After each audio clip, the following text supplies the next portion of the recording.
The auction block in Snowflake, Arizona felt like standing before a firing squad, except Zelda Navarro knew bullets would be kinder than what awaited her. The July sun beat down mercilessly on the small frontier town in 1882, and sweat trickled down her spine as she stood with 3 other women while men circled like vultures, appraising them with cold calculation that had nothing to do with humanity and everything to do with what they could provide. Her mother had died 6 months ago, leaving debts that swallowed everything. The bank had taken the house, the general store where they had scraped by had refused her credit, and when she could not pay for her mother's burial, the undertaker had smiled with yellow teeth and suggested an arrangement. She had run from his office and straight into the arms of Mrs. Calloway, who promised work and respectability. That promise had led here, to this platform where the auctioneer called out her skills like she was livestock.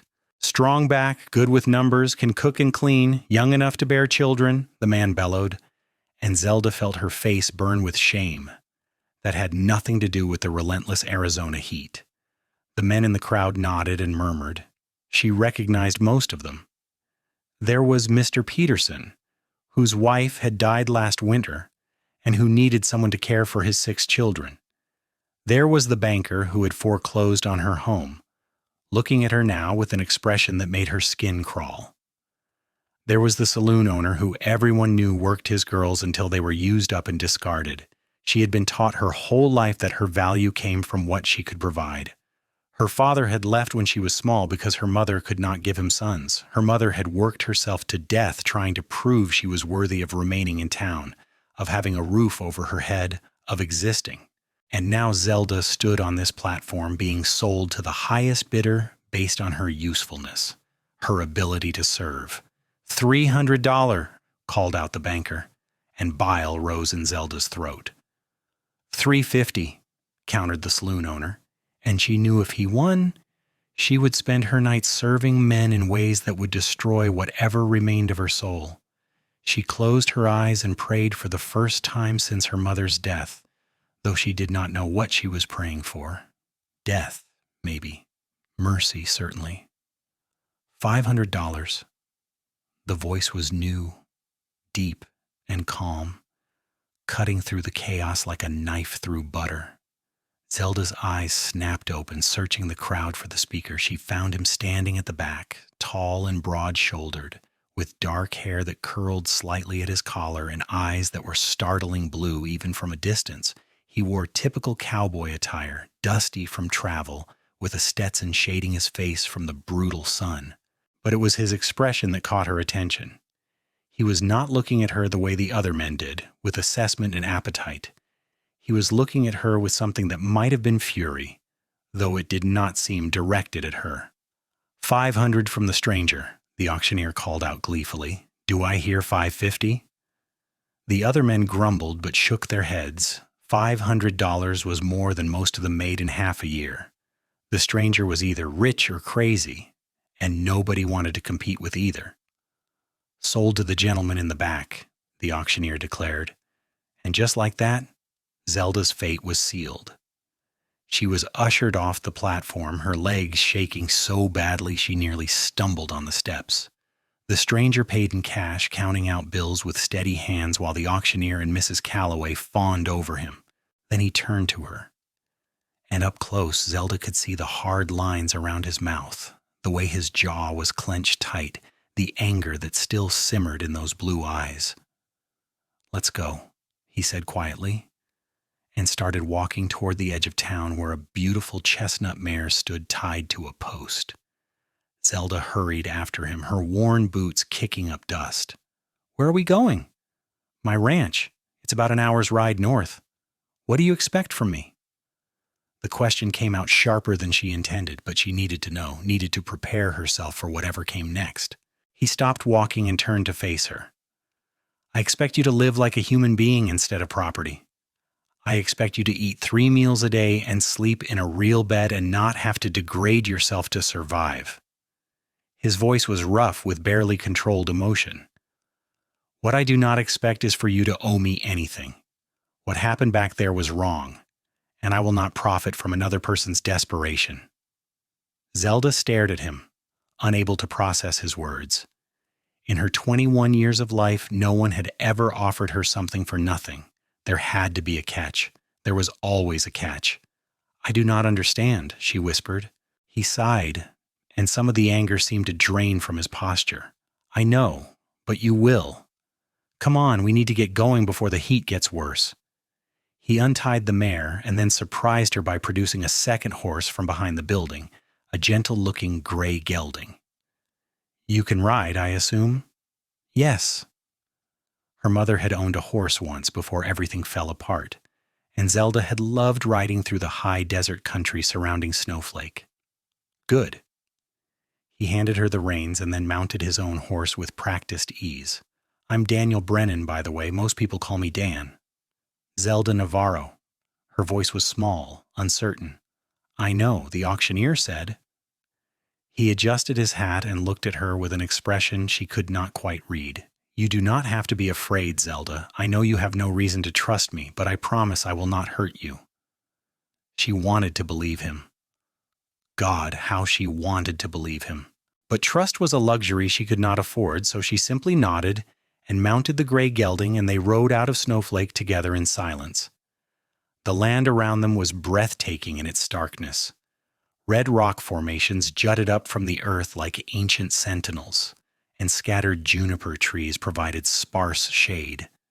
The air smelled of sage and dust, and something wild that Zelda had always loved about Arizona territory, despite everything. Despite the fear coiled tight in her chest, she felt something in her ease slightly as they rode. Out here, away from the grasping hands and calculating eyes, she could almost breathe. Daniel did not speak as they rode, but he kept glancing back at her as if to make sure she was still there, still all right. After about 45 minutes, they crested a small rise, and Zelda saw his ranch spread out in a valley below. It was modest but well maintained, with a sturdy house built from adobe and wood, a large barn, several corrals holding horses, and what looked like a bunkhouse for ranch hands. Cottonwood trees grew along a creek that ran through the property, their leaves shimmering green in the sunlight. It was, Zelda thought, one of the most beautiful places she had ever seen. "It is not much," Daniel said, misinterpreting her silence, "but it is home." "It is beautiful," she said honestly, and saw surprise flicker across his face. They rode down into the valley, and as they approached the main house, an older man emerged from the barn.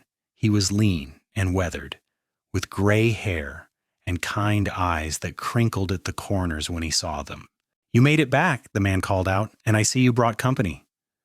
Daniel dismounted and helped Zelda down from her horse, his hand steady and impersonal on her waist. "This is Zelda Navarro.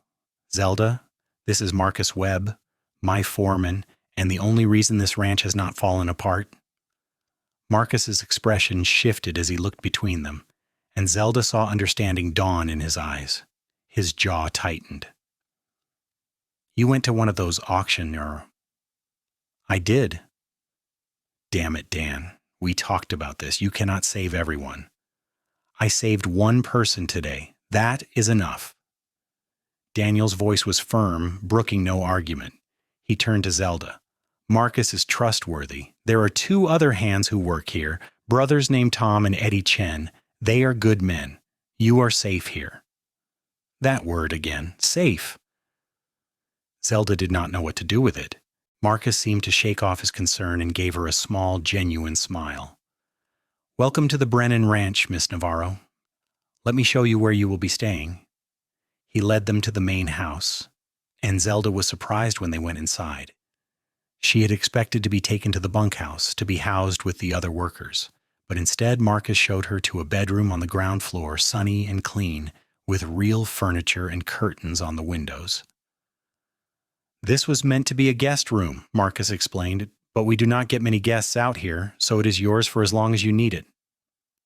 Zelda looked at the bed with its clean linens, the dresser, the wash basin with fresh water. Tears burned her eyes, and she blinked them back furiously. "I do not understand what you want from me." Daniel, who had followed them inside, leaned against the door frame. "I want you to rest, to eat, to recover from whatever hell you have been through, and then, when you are ready, we can talk about what comes next." "What comes next?" she echoed. "Your future. What you want to do with your life now that you have the freedom to choose." Freedom to choose. The concept was so foreign it might as well have been spoken in another language. Marcus cleared his throat. "I will leave you to get settled. Supper is usually around 6. The kitchen is down the hall to the left." He paused. "It really is good to have you here, Miss Navarro." He left, and Daniel straightened from his position at the door. "I will let you rest. If you need anything, I will be in the barn, checking on a mare that is due to foal soon. The house is yours to explore. You are not a prisoner here." He turned to go, and Zelda heard herself call out, "Why did you do it? Why did you pay so much money for me?" Daniel looked back at her, and the pain in his eyes was so raw it took her breath away. "Because I had a sister once, and she ended up on a block just like that one in Snowflake, and I was not there to save her." He paused, his voice dropping to barely above a whisper. "She died 6 months later, used up and broken. So when I heard about the auction today, I rode as fast as I could. I could not save her, but I could save you." He left before she could respond, and Zelda sank down onto the bed, her whole body trembling. She had been so certain that Daniel Brennan had ulterior motives, that his kindness was a trap waiting to spring shut. But the grief in his voice when he spoke of his sister had been real, and she was beginning to understand that maybe, just maybe, he truly meant what he said. She lay back on the bed, staring at the ceiling, and for the first time in months, she let herself cry. Great, heaving sobs that shook her entire frame, releasing the fear and shame and exhaustion she had been holding inside. She cried until she had no tears left.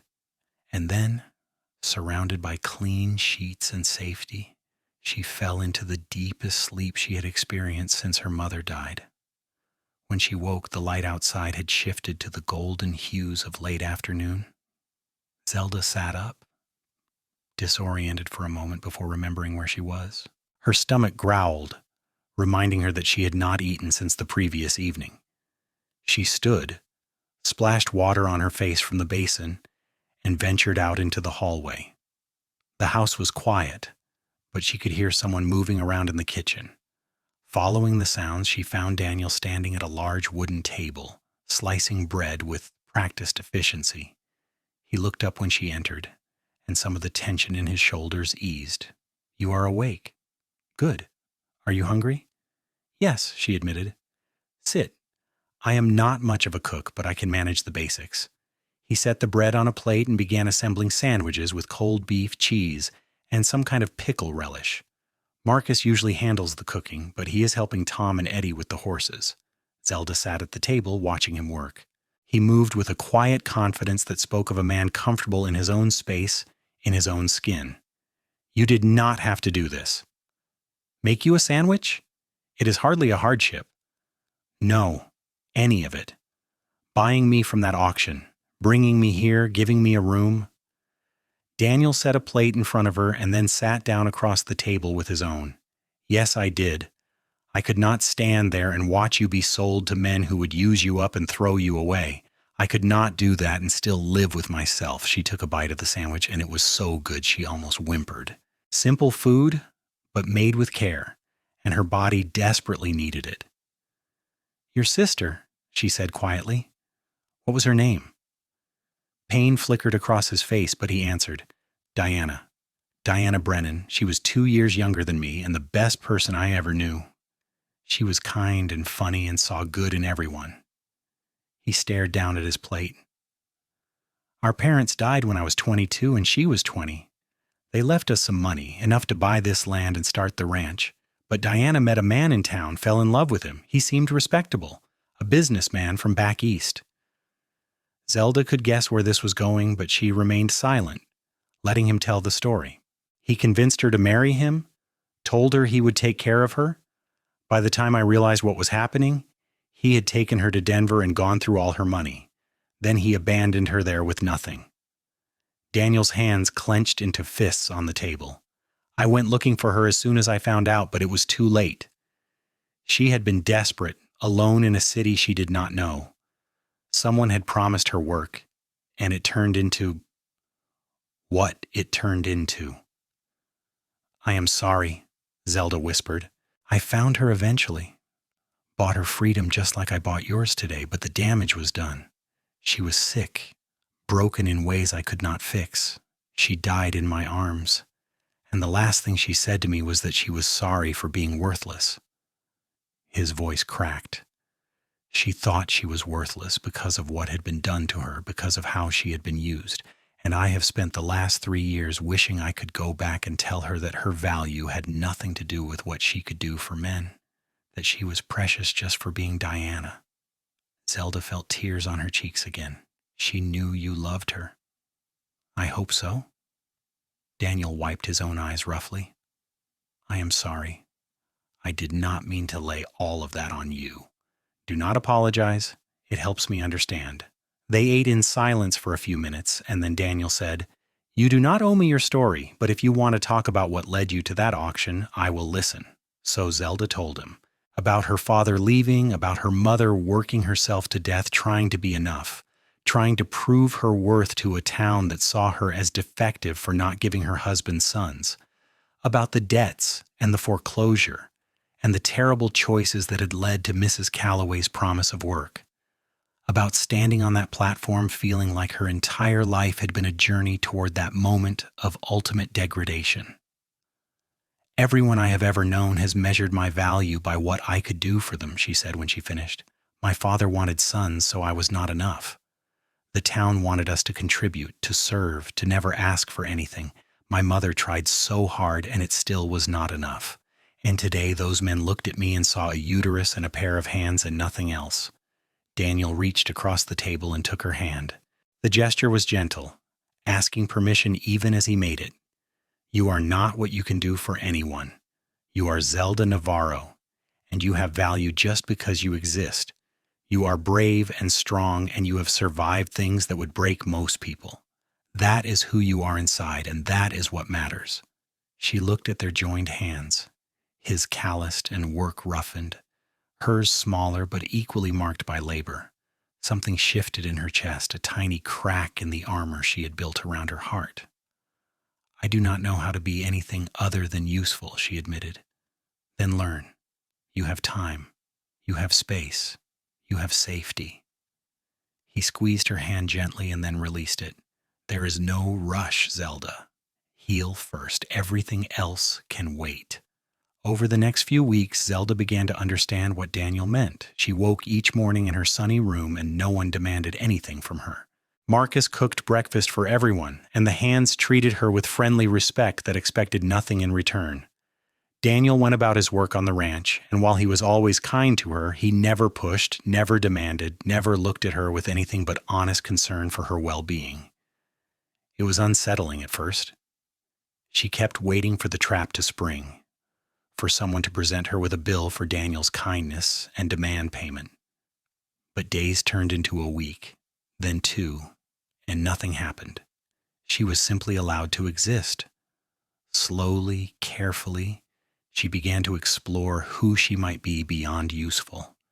She spent hours sitting by the creek, reading books from Daniel's surprisingly extensive library. She helped Marcus with cooking not because she had to, but because she enjoyed it, and he taught her recipes his mother had made when he was a boy. She learned the names of all the horses and spent time in the barn, brushing them and talking to them and finding peace in their uncomplicated presence. And she watched Daniel. She could not help it. He was unlike any man she had ever known.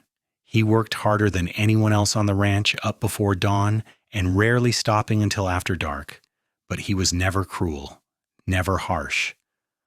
When one of the horses was skittish, he spent hours gentling it with patience and soft words. When Eddie Chen accidentally broke a fence post, Daniel simply helped him fix it without a word of criticism. He was strong and capable, but his strength was used to build up rather than tear down. One evening, about 3 weeks after her arrival, Zelda found him sitting on the porch watching the sunset paint the sky in shades of orange and pink. She had been avoiding being alone with him too much, afraid of the feelings that stirred in her chest when he was near. but tonight something drew her outside. "May I join you?" she asked. "Of course." He gestured to the empty chair beside him. She sat, and they watched the sunset in comfortable silence. Finally, she said, "I want to thank you for everything. You gave me back my life." "You do not need to thank me." "Yes, I do. You could have ridden past that auction. You could have saved your money and your trouble. But you did not. You saw me, really saw me, and you decided I was worth saving." Daniel turned to look at her, his blue eyes intense in the fading light. "You were always worth saving, Zelda. You were always worthy of kindness and respect and freedom. I did not give you those things. I just removed the barriers that were keeping you from them. You are a good man, Daniel Brennan. I am a man who could not save his sister, so I am trying to do better, that is all.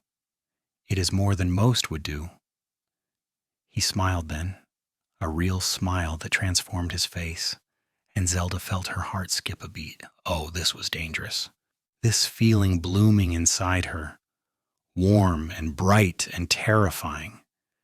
She had never felt this way about anyone, had never been allowed to think of herself as someone who might be loved rather than used.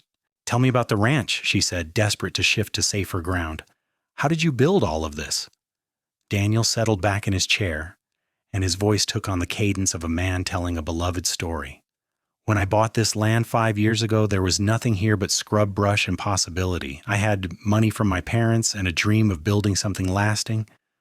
Marcus was the first person I hired, and he took a chance on a 22-year-old kid who barely knew which end of a cow to feed. He taught me everything about ranching, about this land, about survival out here. It must have been hard work, the hardest I have ever done. That first year, I nearly lost everything in a drought. The second year, rustlers stole half my herd, but I kept going because I had promised Diana that we would have a place of our own, somewhere beautiful and safe. After she died, I kept going because I owed it to her memory. She would be proud of what you have built." "I hope so." He paused. "I also hope she would be proud that I helped you, that I learned from my failure with her." "You did not fail her, Daniel. The world failed her. The men who used her failed her. You loved her, and that is what matters." He looked at her for a long moment, and something passed between them, an understanding deeper than words. Then he cleared his throat and stood. "I should check on the horses one more time before bed. Will you be all right?" "Yes, I think I will sit here a while longer." He nodded and headed toward the barn, and Zelda watched him go, her heart full of feelings she was not ready to name. As summer deepened into August, the heat in Arizona territory became oppressive. The work on the ranch continued, but everyone moved slower, seeking shade during the worst of the afternoon sun. Zelda found herself spending more time with Daniel, not by design but by natural drift. She brought him water when he was working in the corrals. He showed her how to mend tack and read the signs of weather in the sky. They talked about everything and nothing, their conversations easy and comfortable in a way that felt precious. Marcus noticed, of course. He was too observant not to. One afternoon when Zelda was helping him prepare supper, he said casually, "You are good for him, you know." "What do you mean?" "Daniel, you are good for him. He has been carrying so much guilt and anger since Diana died, but when he is around you, he seems lighter. More like the young man he was before tragedy hardened him." Zelda felt her cheeks warm. "I do not think I have anything to do with that." "Do not sell yourself short, Miss Navarro. You are strong and kind and genuine. Daniel responds to that. He needs that. He saved my life, Marcus. I owe him everything." Marcus set down the knife he had been using and turned to face her fully. "Let me tell you something about Daniel Brennan. He does not want gratitude or obligation. What he wants, whether he knows it or not, is connection, is someone who sees him for who he is, not what he can provide or what he has done. You do that for him." "I do not know if I'm capable of being what anyone needs. I spent so long being nothing that I'm not sure there is enough of me to matter. There is plenty of you, and you matter more than you know. Trust me on this." That night, unable to sleep, Zelda wandered out onto the porch again. She was surprised to find Daniel already there. sitting on the steps and staring up at the stars. "Cannot sleep?" he asked without turning around. "No, too hot." She sat beside him, leaving a careful distance between them. "What is your excuse?" "Thinking too much." "About what?" He was quiet for so long she thought he might not answer. Then he said, "About how strange life is. 3 months ago I was alone here with my guilt and my horses, going through the motions of living without really being alive. And now you are here, and everything feels different." Her breath caught. "Different how?" "Like maybe I deserve a second chance. Like maybe I can be more than the man who failed his sister." He turned to look at her, and the vulnerability in his expression made her ache. "You make me want to be better, Zelda. You make me believe I can be." "You are already better than you think, Daniel. You are the best man I have ever known." "You have not known many good men if I am the best of them." "Exactly, which makes you extraordinary by comparison." She smiled, trying to lighten the mood, but his expression remained serious. "Can I tell you something? Something I probably should not say?" "Yes?" "When I first saw you on that platform, I felt rage. Pure, blinding rage at a world that would do that to another human being. And I did what I did for all the reasons I told you. To save you. To make up for failing Diana, to do something right." He drew a deep breath. "But over these past weeks, my reasons for being glad you are here have changed. Now I am glad because I like who I am when I'm around you. I like the conversations we have and the way you laugh when the horses try to steal your hat. I like coming back to the house and knowing you are here, and that terrifies me." Zelda's heart was pounding so hard she was certain he could hear it. "Why does it terrify you?" "Because I am afraid of wanting too much. I am afraid you will feel obligated to care about me because of what I did, and that would ruin everything. I do not want your gratitude, Zelda. I want—" He trailed off, shaking his head. "Never mind. Forget I said anything." "I do not want to forget." She reached out and placed her hand over his. "I do not care about you because I feel obligated. I care about you because you are kind and strong, and you measure people by who they are inside, not what they can do for you. You saw me as a human being when everyone else saw a commodity, and that changed everything for me." Zelda. Her name was a prayer on his lips. "I have spent my whole life being told my value was in my usefulness. And then you came along and told me I had worth just for existing. Do you have any idea what that meant to me? What you mean to me?" "What do I mean to you?" His voice was rough with emotion. "Everything," she whispered. "You mean everything?" He turned fully toward her, his free hand coming up to cup her cheek with heartbreaking gentleness. "I am going to kiss you now, if that is all right." "Yes, please, yes." The kiss was soft and sweet and full of all the emotions they had been dancing around for weeks. Zelda felt something inside her unfurl and bloom, something that had been locked away for so long she had forgotten it existed. When they finally pulled apart, both breathing hard, Daniel rested his forehead against hers. "I am falling in love with you," he said.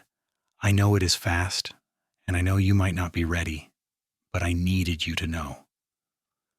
"I am falling in love with you too," she said, and felt the truth of it resonate through her entire being. "And yes, it is fast. But when you have been drowning and someone throws you a rope, you do not question how long you have known them. You just hold on." "Is that what I am? A rope?" "No. You are solid ground. You are the first real thing I have felt in years." He kissed her again, deeper this time, and Zelda let herself fall into it, into him, into the promise of something she had never dared to dream of before. Love. Real, honest love that asked nothing but to exist. They sat on those porch steps until the stars began to fade and dawn crept over the horizon, talking and kissing and learning the shape of this new thing between them. And when Marcus emerged from the bunkhouse and saw them sitting close together, he just grinned and went about his morning chores without comment. The next weeks were a revelation. Daniel courted her properly, with rides through the high desert and picnics by the creek and flowers picked from the small garden behind the house. But more than the romantic gestures, it was the everyday intimacy that Zelda treasured. The way he sought out her opinion when making decisions about the ranch. The way he listened when she talked about wanting to learn to read better, and then spent his evenings teaching her. The way he looked at her like she hung the moon and stars, not because she was useful, but simply because she existed.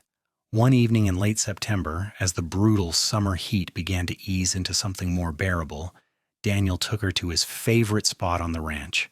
It was a rocky outcropping that overlooked the entire valley with views that stretched for miles. They sat watching the sunset, and he said, "I need to ask you something." "What is it?" "What do you want from your life, Zelda? If you could have anything, be anything, what would you choose?" She thought about it seriously. "I want to matter. Not because of what I can do, but because of who I am. I want to build something lasting with someone who sees me as an equal. I want children someday, but only if they will be raised to know their worth is not conditional. And I want to never be afraid again." "What if I could give you those things?" Her heart stuttered. "What are you saying?" Daniel took her hands in his blue eyes intense with emotion. "I am saying that I love you. Not for what you do around the ranch, though you have made it feel like a home in ways it never did before. Not because I saved you and feel responsible for you.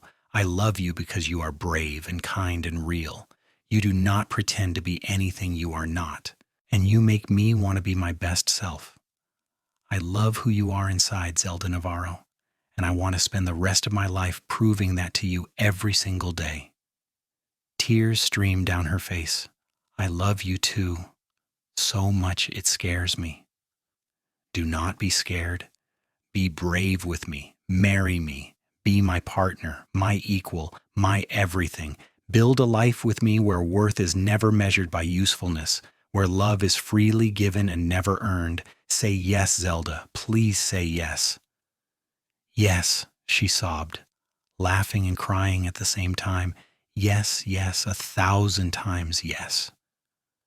He pulled her into his arms and kissed her with all the passion and promise of their future, and Zelda felt like she was finally, truly home. They were married 6 weeks later in a small ceremony in Snowflake with Marcus and the Chen brothers as witnesses and the local minister officiating. Zelda wore a simple blue dress that Daniel had bought for her in town, and she carried wildflowers picked from the ranch. When Daniel looked at her as she walked toward him, the love and awe in his expression took her breath away. The minister spoke of partnership and respect and love that endures all things, and when it was time for vows, Daniel said, "I promise to honor you for who you are, not what you can do. I promise to build you up, never tear you down. I promise to love you fiercely and protect you always. You are my equal, my partner, and the love of my life." Zelda's voice shook as she said, "I promise to trust you, even when trust is hard. I promise to stand beside you in all things. I promise to love you with everything I am. You saved my life, Daniel Brennan, and now I give it to you freely, as a gift, not a payment." When they kissed as husband and wife, Zelda tasted salt from both their tears, and it was perfect. The first months of marriage were an adjustment, not because there was conflict, but because Zelda had to learn how to accept love without waiting for conditions to be attached. Daniel was endlessly patient, showing her in 100 small ways that his love was not dependent on her performance or usefulness. When she cooked dinner, he thanked her, but also made it clear that he would love her just as much if they ate burnt beans every night. When she helped with the ranch work, he appreciated it, but reminded her that she was not required to earn her place. "You are my wife," he said one day when she apologized for sleeping late. "Not my employee. This is your home as much as mine. You do not have to justify your existence here." "Old habits," she said softly. "I know. We will break them together, one day at a time." Winter came to Arizona territory, bringing cooler temperatures and occasional snow that transformed the red desert into something magical. Zelda and Daniel spent long evenings by the fire, reading and talking and simply being together. Marcus had moved fully into the bunkhouse with Tom and Eddie, giving the newlyweds privacy, and the house felt warm and alive in ways it never had before. On Christmas morning, Daniel gave Zelda a beautiful leather-bound journal. "For writing down your thoughts," he explained. "Marcus told me you have been talking about wanting to record things, to leave something of yourself behind." "It is perfect." She ran her fingers over the smooth leather. "Thank you.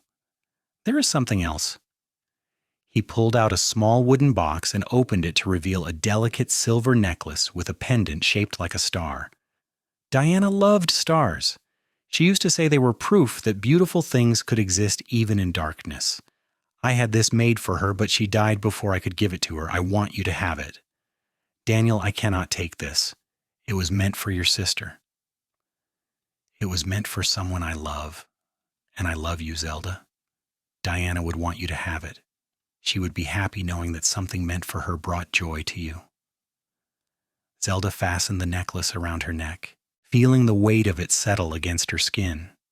"I will treasure it always." "I know you will." They made love that afternoon, slow and tender, learning each other's bodies with reverence and care. And afterward, wrapped in blankets and each other, Daniel said, "Thank you for giving me a reason to believe in happiness again." "Thank you for showing me I was always worthy of it," she replied. Spring brought new life to the ranch. Several mares foaled, and Zelda spent hours in the barn helping with the new babies. She had discovered a natural talent with horses, a gentle way of handling them that made even the skittish ones trust her. Daniel watched her work with pride and love evident in every glance. "You have a gift," he told her one evening as they walked back to the house together. "I just like them. They do not care about anything except how you treat them in the moment. They do not hold grudges or judge you based on your usefulness. They just are. Maybe that is why you connect with them so well. You understand each other." In May, Zelda realized her monthly courses had not come. She waited another week to be sure, and then she told Daniel. His reaction was instantaneous and overwhelming. He picked her up and spun her around, laughing with pure joy. "We are going to have a baby," he said, setting her down gently as if she might break. "We are going to be parents. Are you happy?" She knew he was, could see it radiating from him, but she needed to hear the words. "I am more than happy. I am honored, grateful, terrified." He cupped her face in his hands. "We are going to do better than our parents, Zelda. We are going to raise this child to know they are loved unconditionally, that their worth is inherent, not earned. Whether it is a son or daughter, they will know they matter. I know we will, because you are the best man I have ever known, and you will be an amazing father."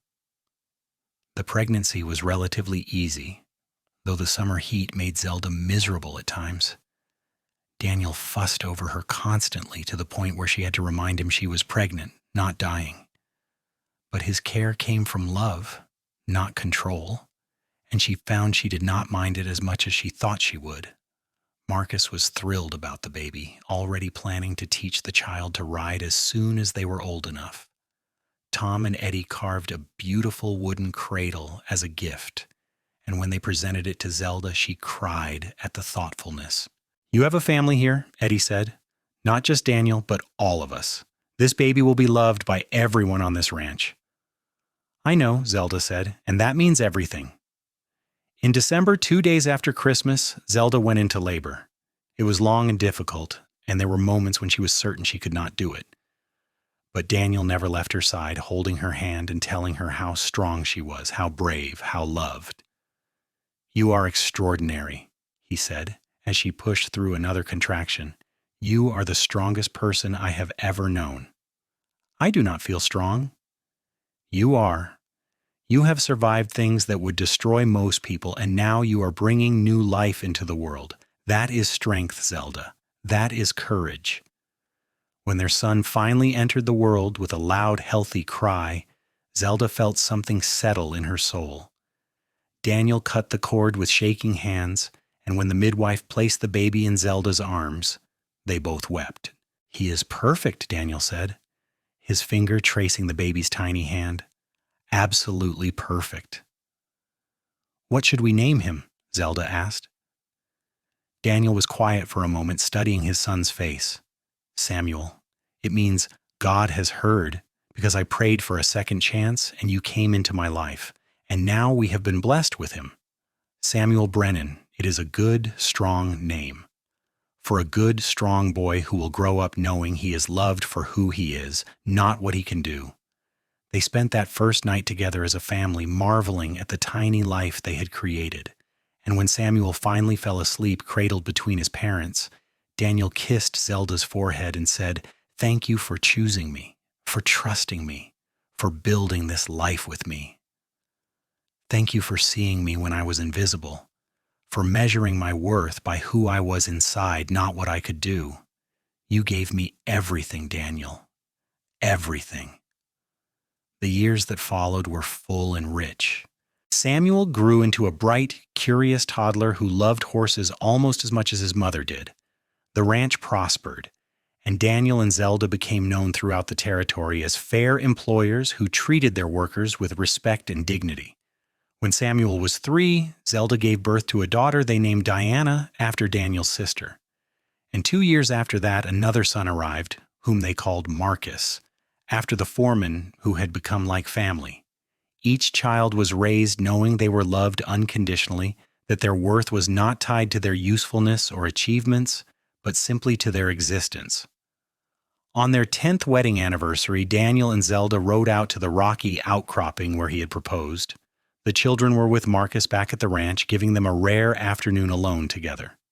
"Do you remember the first time I brought you here?" Daniel asked, his arm around her shoulders as they looked out over the valley. "Of course, you asked me what I wanted from life, and I told you I wanted to matter." "Do you feel like you matter now?" Zelda turned to face him fully. "I feel like I have built a life beyond what I ever dreamed possible. I have a partner who sees me as an equal, children who know they are loved without conditions, and a home where I am valued for who I am, not what I can do. So yes, Daniel Brennan, I matter. And it is all because you looked at me on that auction block and saw a human being worth saving. You were always worth saving. I just had the privilege of being there when you needed someone. You are more than someone who saved me. You are the love of my life.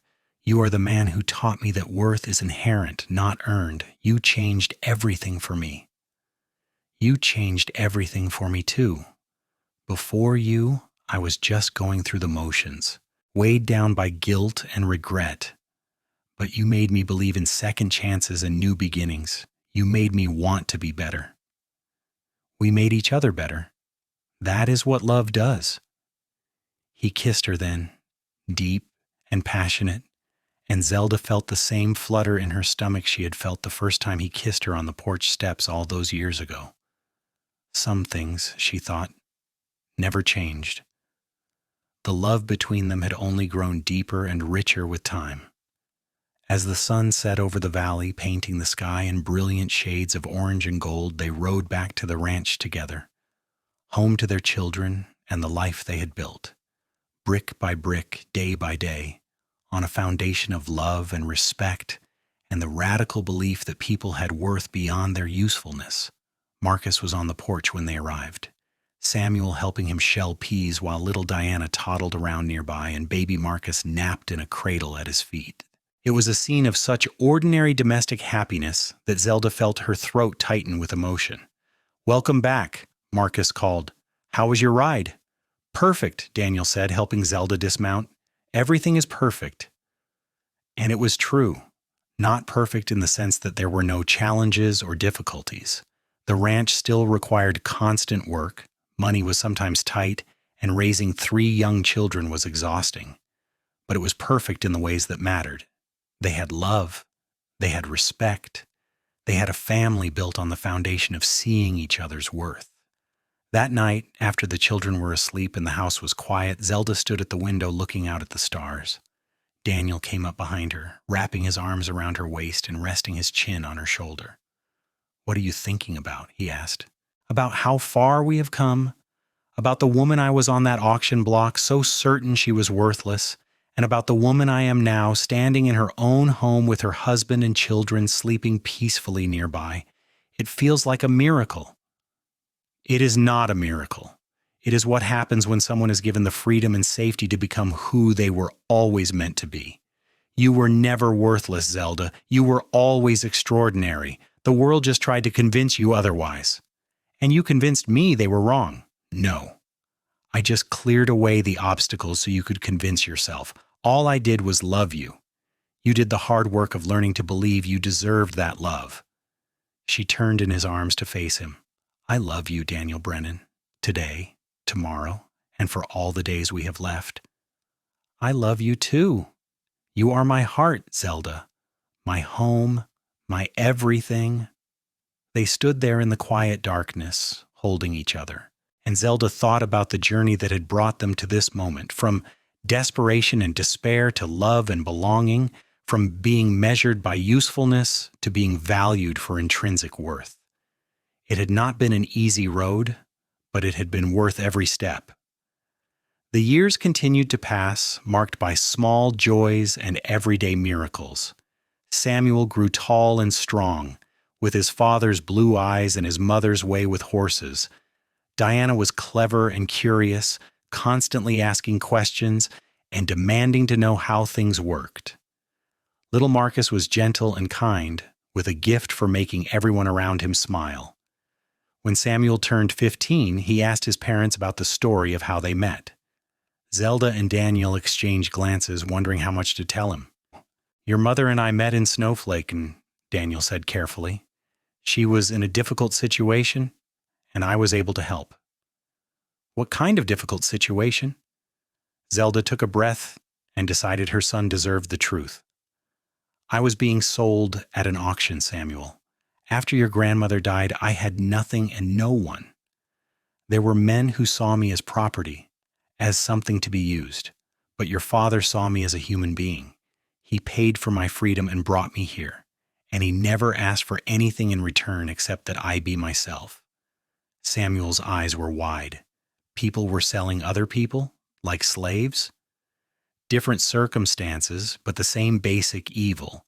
Women who had no money and no options were being bought by men who wanted them for cooking, cleaning, childbearing, or worse. It was legal in some places, in certain situations, though that did not make it right. That is horrible. It was. But your father stopped it from happening to me.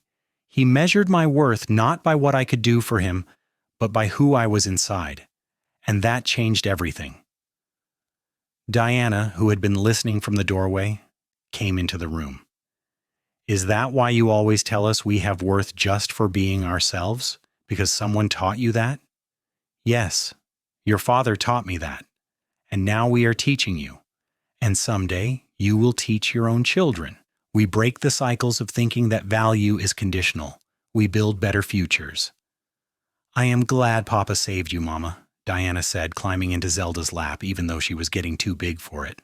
Otherwise, we would not be here. I am glad too, sweetheart. Every single day. Marcus, the youngest at 8, piped up from where he was playing on the floor. Papa says you are the bravest person he knows. Your papa is biased, Zelda said with a smile. I am honest, Daniel corrected. Your mother survived things that would have broken most people, and she came through it with her kindness and strength intact. That is the definition of brave. The children absorbed this, and Zelda could see them processing the information, adding it to their understanding of who their parents were and where they came from. It was important, she thought, for them to know the truth. Not the graphic details, but enough to understand that the lessons they were being taught about worth and dignity and respect were not abstract concepts. They were hard-won truths born from real suffering and real love. As the children grew older and eventually began families of their own, they carried forward the lessons they had learned. Samuel married a kind woman named Eleanor and raised his children to value character over accomplishment. Diana became a teacher, dedicating her life to helping young people understand their inherent worth. Young Marcus took over the ranch when Daniel and Zelda grew too old to manage it themselves, and he ran it with the same principles of fairness and respect his parents had modeled. Daniel and Zelda grew old together, their love deepening with each passing year. They sat on the porch on summer evenings watching their grandchildren play in the yard and marveled at the legacy they had built. Not just the thriving ranch or the successful children, but the understanding that love was not about utility or transaction. It was about seeing and honoring the full humanity in another person. On their 50th wedding anniversary, surrounded by children and grandchildren and even a few great-grandchildren, Daniel raised a glass and toast. His hand shook slightly with age, but his voice was strong. 50 years ago, I met a woman on an auction block. She had been told her entire life that her worth was measured by what she could do for others. But I looked at her and saw strength and courage and beauty that had nothing to do with usefulness. I saw Zelda, just Zelda, and I fell in love with who she was inside. He looked at her, his blue eyes still bright despite the years. You have been my partner, my equal, my greatest blessing. You taught me that saving one person could change the world because you changed mine completely. I love you, Zelda Brennan, today and always. Zelda stood, her own eyes misty with tears, and took his hand. And I love you, Daniel. You saw me when I was invisible. You valued me when I felt worthless. You measured my worth not by what I could do, but by who I was. And in doing so, you gave me not just a life, but a reason to believe that love could be real and pure and unconditional. Everything I am, everything we built, started with your decision to see my humanity when others only saw my utility. That is the greatest gift anyone has ever given me. Their family erupted in applause and cheers, and as Daniel pulled Zelda into his arms for a kiss, she thought about the terrified young woman she had been standing on that platform under the brutal Arizona sun. She could never have imagined this future, could never have dreamed that love like this existed, but it did. It had. And it would continue through their children and grandchildren. This legacy of measuring worth by character rather than usefulness, of seeing the person inside rather than the functions they could perform. They danced that night, slowly and carefully, supporting each other as they had for 50 years. And when the party ended, and they were alone in the house that had been their home for so long, they lay in bed holding hands. "Do you have any regrets?" Daniel asked softly. "Not a single one. You?" "Only that I did not find you sooner. But I suppose everything happened exactly as it was meant to." "I believe that too. We found each other at exactly the right time in exactly the right way, and we built something beautiful." "We did. We truly did." They fell asleep that way, hands clasped, hearts full, having lived a love story that began with seeing past the surface to the soul beneath. And in the morning they would wake together and continue living that story, day by day, moment by moment, for whatever time they had left. Years later, when Daniel passed away peacefully in his sleep at the age of 89, Zelda sat beside him and held his hand one last time. She told him she loved him, thanked him for giving her a life beyond her wildest dreams, and promised to keep teaching their legacy until she joined him again. She lived for 5 more years, surrounded by family, still sharp and engaged and full of stories.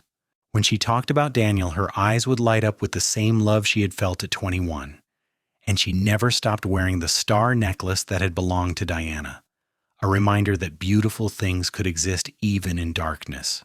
On the day Zelda died, at the age of 93, she was surrounded by 3 generations of family who loved her. Her last words were about Daniel, about how he had seen her when she was invisible, valued her when she felt worthless, and loved her for who she was inside rather than what she could do. "That is the measure of true love," she told her great-granddaughter, who sat holding her hand.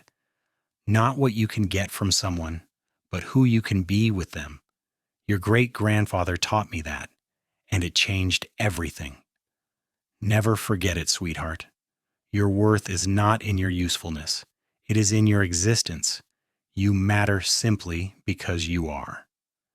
And with those words, having lived a full and beautiful life built on the foundation of being seen and valued for her essential self, Zelda closed her eyes for the last time and joined the man who had loved her first and best and always. They were buried side by side on the hill overlooking the ranch, under a sky full of stars. And the legacy they left behind continued through their children and grandchildren and great-grandchildren, an unbroken line of people who understood that true value had nothing to do with utility and everything to do with the soul that lived within.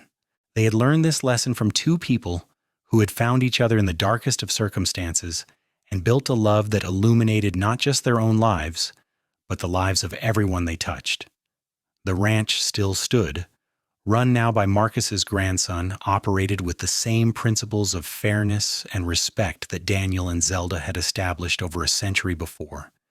And on summer evenings when the light turned golden and the air smelled of sage and possibility, you could almost see them there on the porch.